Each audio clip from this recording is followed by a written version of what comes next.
mabuti, may nakita niyo yung salitang mabuti? Itong salitang mabuti, hindi lang siya ibig sabihin, uy, ayos yan. Or okay yan. Or may silbi yan. Hindi yun ang ibig sabihin ng mabuti dito, okay? Ang ibig sabihin ni Jesus dito, ng mabuti, is, ako ang tunay. Ako ang genuine na pastol. I am the true shepherd. So anong ginagawa ng tunay at genuine na shepherd? Ito. Inaalay niya ang kanyang buhay para sa tupa. He gives his life for sheep. Now, bago ako magpatuloy, I just want to clarify and say this as lovingly as I can. So, like clarify na hindi lahat ng tao ay tupa ni Jesus. Hindi lahat ng tao ay tupa ni Jesus. Hindi lahat ng nagsisimba or nagdadasal ay parte ng kawan niya.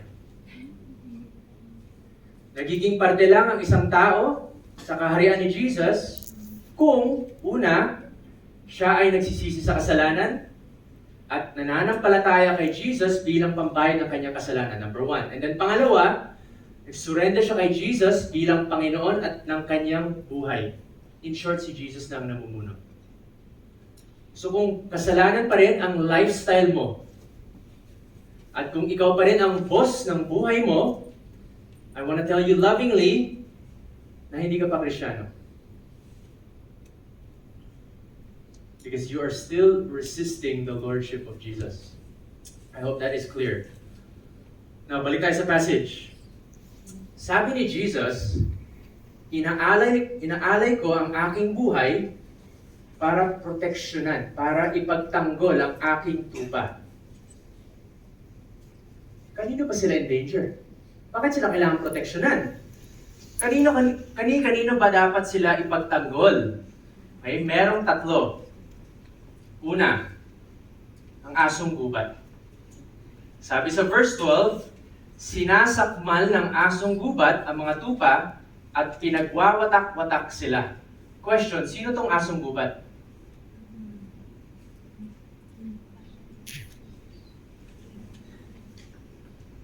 Okay, this is Satan at ang kanyang mga minions. Okay, connected din ito sa verse 10 na the thief comes to steal, kill, and destroy. Basahin natin to mula sa Revelation. At kung ikaw ay tagasunod ni Kristo, I want you to bear this in mind. Bear this in mind para lagi kang handa. Okay, 1, 2, 3, go. Lalo pang nagalit ang dragon, kaya nilusob niya ang iba pang mga anak ng babae. Yung dragon si Satanas. Ito'y walang iba.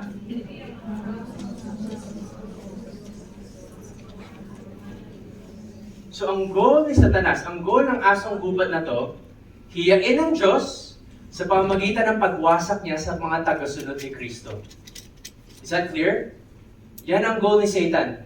Kung Christian ka, you are under attack. If you're a Christian, you are under attack. So paano to specifically ginagawa ng demonyo? Una, manukso para magkasala tayo laban sa Diyos. That's number 1. Pangalawa, manlinlang para hindi natin malaman ang katotohanan ng Diyos. Pangatlo, mandistract para malayo tayo sa Diyos. Manise, para matrap tayo sa kahihiyan at condemnation. Mang-discourage, para mawalan tayo ng ganang sumunod sa Diyos. Manira sa karakter ng Diyos, sa ating mga isipan, para hindi tayo manalig sa Diyos. Yan ang mga modus or gawain ni Taning. So sa mga Christians dito, ito yung tanong ko. Nararanasan nyo ba ang mga ganitong atake sa buhay ninyo? So, hindi sa dinidiscourage ko kayo. Pero hindi to mababawasan. Hindi to mababawasan. Titindi lang to. And the more serious you are in following the Lord, the fiercer the attacks from the enemy. So remember, nasa spiritual war po tayo. Spiritual na gera. At hindi titigil ang kalaban hanggang madurog tayo or maging useless ka sa kaharian ng Diyos. Kasi kung useless ka, kahit Kristiyano ka, okay lang yun sa kanya. Attend ka lang, magsimba ka lang every Sunday. Wala ka naman nagagawa sa kaharian niya. Okay yun sa kanya. So it's either he kills you kung sobrang seryoso, or he distracts you para Sunday, ano ka lang, kumbaga unserious, uncommitted, wala lang sa'yo ang pagiging Kristiyano. But don't be discouraged. Take heart.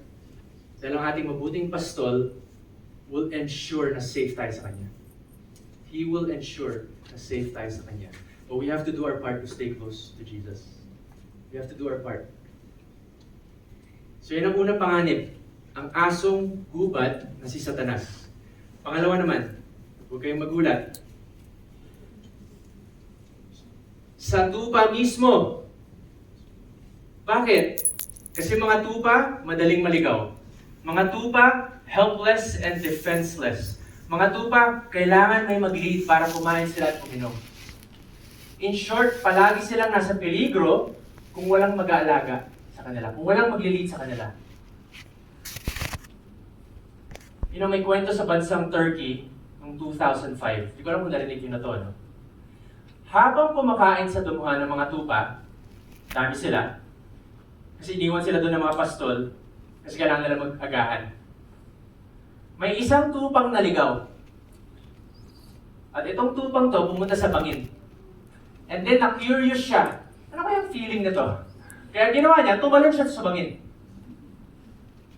And of course, pag tumalon ka sa bangin, buhay ka ba o patay? Patay ka. And then ito yung interesting. Nung nakita ng ibang tupa, anong ginawa nila? Sumunod din. Yung galing ng isang yun ah. Sumunod silang lahat, isa-isa. And alam niyo ilang tupa ang sumunod? 1,500 sheep. 1,500 sheep. Isa-isa silang tumalon sa bangin. Or siguro sabay-sabay sila, or siguro nakahawak yung kamay nila tumalon. 450 yung namatay. Hindi lahat namatay, kasi yung mga nauna, yun yung naging kutsyon ng mga sumunod. Okay, pero maraming na-injure. Okay, and sabi sa report, ang halagang nawala ay $100,000 US. 5.6, 5.8 million pesos. Yun ang nawala. Can you imagine, alaga nyo sila sa inyong mga probinsya, sa inyong mga trabaho.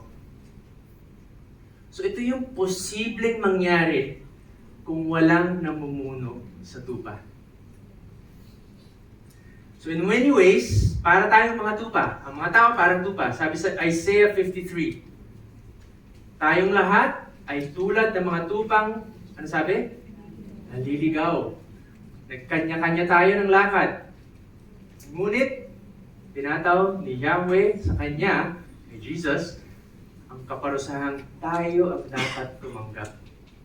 So sabi dito, lahat tayo ay naligaw, nagkanya-kanya dahil sa kasalanan. At ang ating mabuting pastol, ang nagbayad with His blood, kinanta natin yung kanina, para iligtas tayo sa kapahamakan. May eternal condemnation. Pangatlong panganib.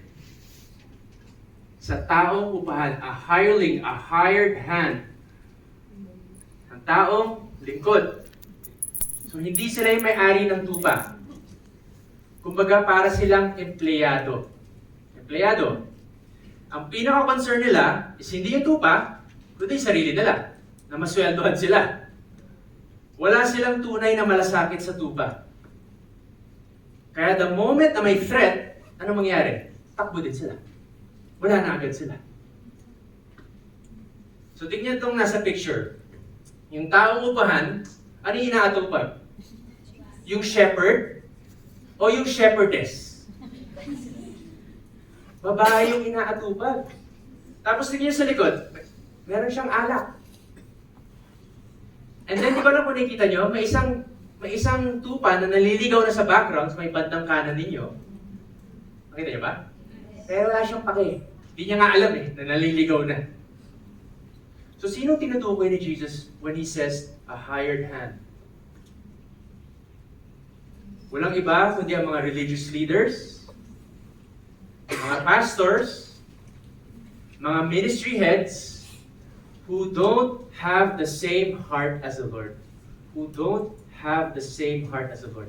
Iba ang concern nila sa concern ng Diyos. At dahil dito, na-accomplish ng asong gubat na si Satanas na wasakin at i-divide ang mga tupa ng Panginoon.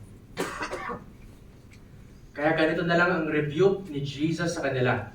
Tulungan niyo ako, basahin to. 1, 2, 3, go. Pagkatapos ito,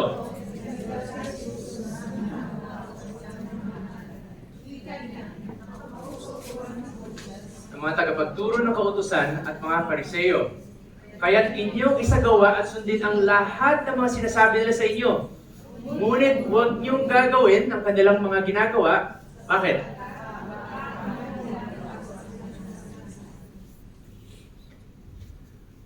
So actually, warning din to sa akin. At sa ating mga leaders, if you are a leader ng Bartley Field, na ipamuhay ang mga tinuturo namin. To practice what we preach. Tuloy natin. 1, 2, 3, go. Kay saklap, mga tagapagturo ng kautusan. Kapag kunwari, mga hipokrito. Pinaputi na magandang tingnan sa labas.